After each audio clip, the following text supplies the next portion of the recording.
Hello and welcome to a burnt out Call of Duty veterans coverage of the new Call of Duty reimagining. Well, you've got to wonder how many times can they sell the same game and get away with it and still sell? How many times? Well, there's definitely security in familiarity, and Call of Duty's success has been built off its familiarity. Now, it might sound like I am complaining at the decision here, but I think it's actually a brilliant move. I think it is being in need of happening. Call of Duty has been needing to be reformed and shaken up for quite some time. They tried to do it with the EXO movement a couple of years back with the Advanced Warfare, and that caused a mutation in the gameplay as such. But that isn't necessarily what we needed. They managed to quicken up the gameplay during matches, and it gave it a different pace and a different feel, but it didn't make it any better. It lowered the strategy, and it became more and more mindless the faster the gameplay got. We all know that Call of Duty is a game built on the adrenaline of going on that kill streak, of being alive and doing some serious damage and crushing and dominating your opponents. What was interesting about the story and the way that it looked like it was handled, it definitely had more of a Uncharted feel to it, where you're really part of the camera. The camera movement made it far more cinematic than a typical Call of Duty game, where I noticed that rather than shooting in the conventional camera angle where you've got the guy holding his weapon down at his hip and he's walking along with the weapon is slightly swaying back and forth, it's more there's a helmet camera and you're getting this different angle, and it just adds that level of cinematic experience is what we're needing. Even just listening to the dialogue used in the trailer, you can see a great improvement over anything of previous Call of Duties that I've seen currently.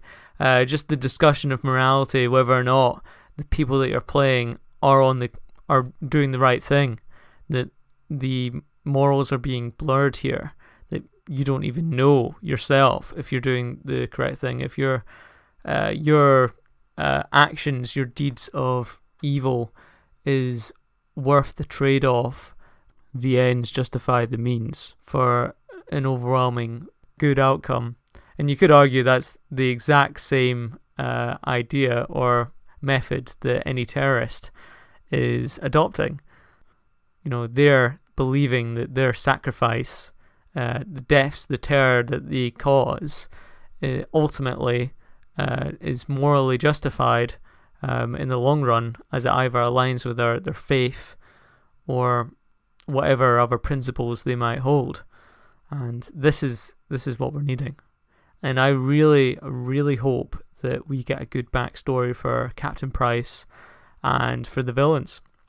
Perhaps see their childhood, see what they've had to grow up in their dismal, war-torn Middle Eastern countries, and the trauma they've had to go through.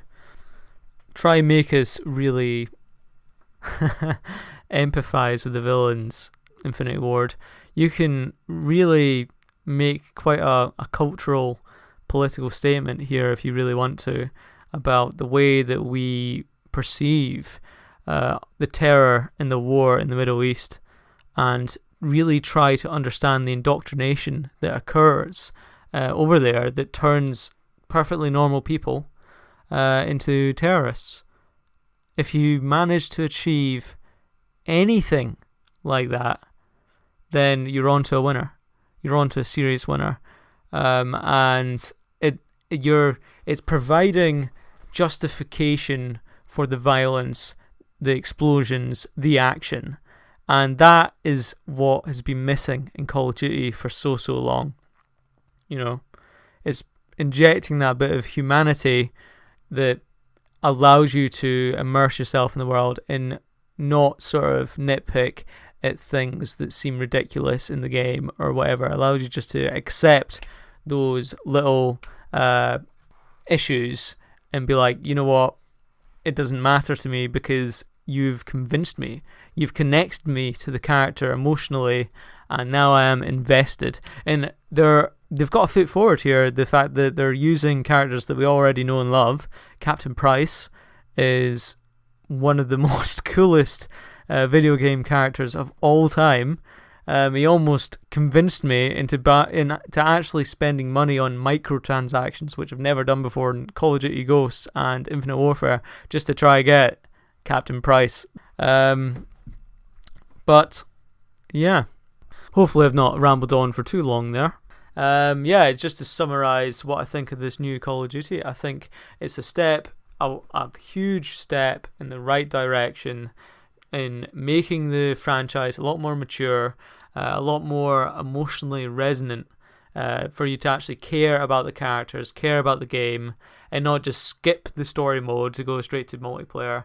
And if they could also somehow transfer this elevated cinematic experience where you're more emotionally connected into the game through the multiplayer experience, then that would be one massive step forward for the power fantasy that is Call of Duty.